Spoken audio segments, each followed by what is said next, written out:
Hello, lovely viewers, and welcome back to our channel. Today, we are diving deep into a topic that touches the essence of our lives and yet another component to happiness. In a world that often emphasizes accumulation and possession, understanding the art of detachment can be the key to finding lasting joy and contentment. We will look at how this is yet another component of a happy life and look at the ways it helps create one and how it can be a source of good and happy relationships. But not only relations, we will look at how this touches almost every aspects like our work and the way we live. We will look at how we can be detached without turning into a monk or whatnot. Well, I want to clarify one point. I don't say being a monk is bad, but I want to show you that we can be detached even living a normal life, working for the good of oneself, others, or the whole humanity. Even then, we can live being detached. So, join me as we explore how detachment can pave the way to genuine happiness.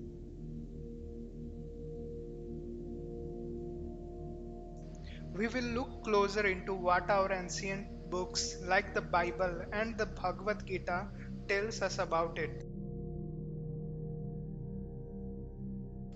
Many of us believe that happiness comes from possessing things or being deeply attached to people and situations.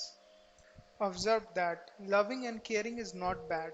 Only thing that is bad is clinging on to someone and waiting for their love and validations in return.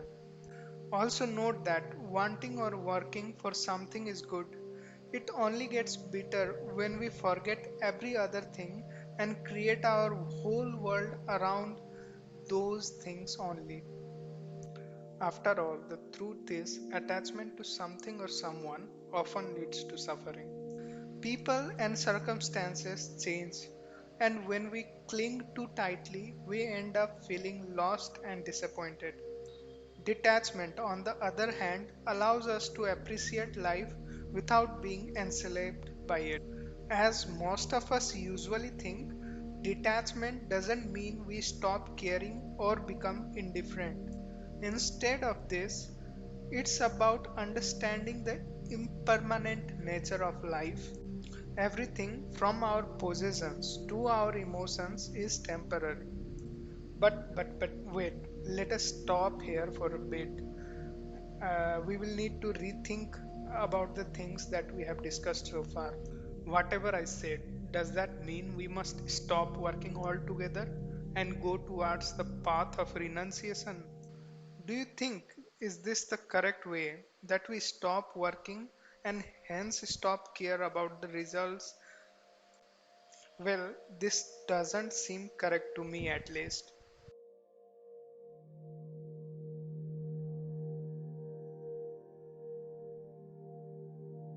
And generally, for getting context on things like this, I find myself referring to the ancient books. These books, though they may be old, but the wisdom contained in these books is never old.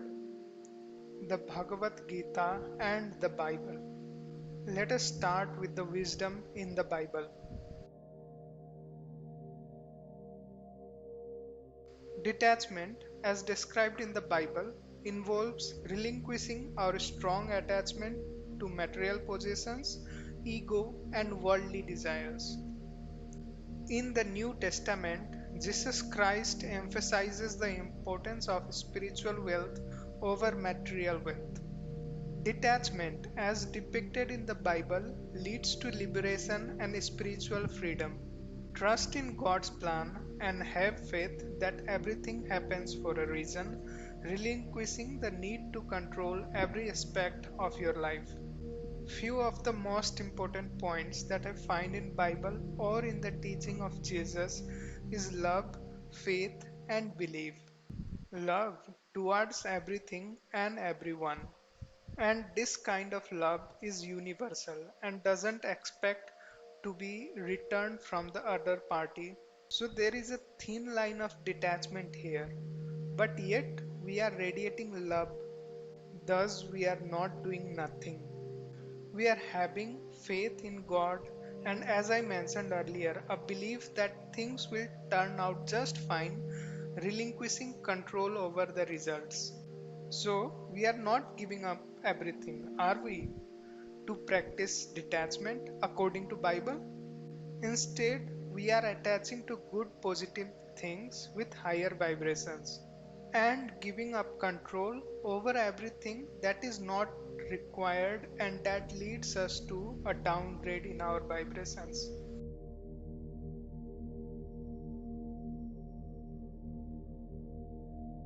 And now diving into Bhagwat Gita, the teachings of Lord Krishna. The Bhagavad Gita emphasizes the importance of performing our duties without attachment to the results. Here, Lord Krishna teaches us the Karma Yoga.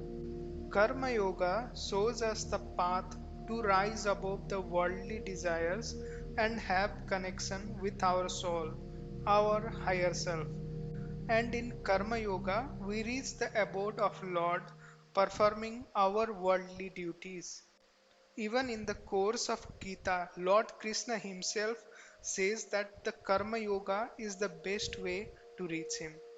According to Karma Yoga, performing our duties for the society, country, and our fellow friends is the most important thing, but our attachment to the results of this task is the major cause of unhappiness. And this unhappiness due to attachment is the reason for people running away from performing duties and losing the true essence of work. Karma Yoga teaches us to do work for the sake of work and to perform it better, to perform tasks without even slight inclination towards the result and hence no attachment. According to the Lord, a Karma Yogi does his work because he likes doing it and has no attachment beyond that. A Karma Yogi does not renounce work, only the results and attachment to it, hence renouncing the unhappiness. So, here actually the Lord Krishna teaches us the correct way to do work, not to renounce it. He says, कर्मण्यवाधिकारस्ते मा फलेषु कदाचन मा कर्म फल हेतुर्भु मा ते संगोत्स्वकर्मणि. Here he clearly states that you have a right to perform your prescribed duties, but you are not entitled to the fruits of your actions and never consider yourself to be the cause of the result of your activities nor be attached to inaction. It sends shivers down my spine trying to understand what things are written in these ancient books. There are ample of wisdom for happy life in these books. I request my viewers to read and understand them. And if there are few more things that can be added into this context from these books, I request them to add it in the comments down below. So when we learn to let go, we find peace. Thus, detachment empowers us to enjoy the present moment without worrying about the uncertain future or lamenting a past that can't be changed. There are a few more things that can be done for practicing detachment. So, the first one being mindfulness. Being present and mindful in each moment allows us to enjoy life as it unfolds without being overly attached to the outcomes. And having this mindset of gratitude, focusing on what we have rather than what we lack, fosters contentment and reduces the desire for excessive possession. Also, letting go of control, acknowledging that we cannot control everything, enables us to surrender the natural flow of life, reducing stress and anxiety. Also, cultivating inner peace practices like meditation and yoga can help us develop inner peace, making it easier to detach from external circumstance.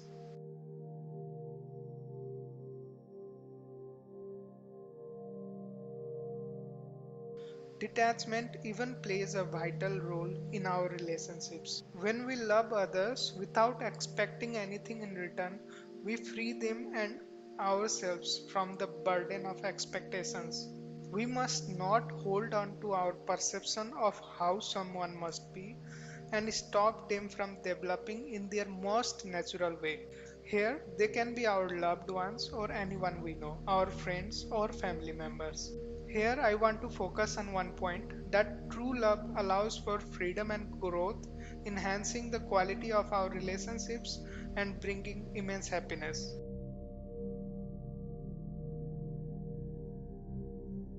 And thus, we established detachment isn't a cold, heartless state. It's a warm embrace of life in all its beauty and complexity. By letting go of attachment to outcomes, possessions, and even our own ego, we find a profound sense of freedom and happiness. Embracing detachment allows us to live fully, love deeply, and experience genuine joy in every moment. The videos that have been made earlier may seem to be on different topics, but they all essentially lead to the same point: happiness of oneself and others. And thank you for joining us on this enlightening journey. And if you found this video helpful, please like, share, and subscribe. Remember, happiness is not in having and holding, but in letting go. Hence, stay detached, stay happy. And until next time, take care.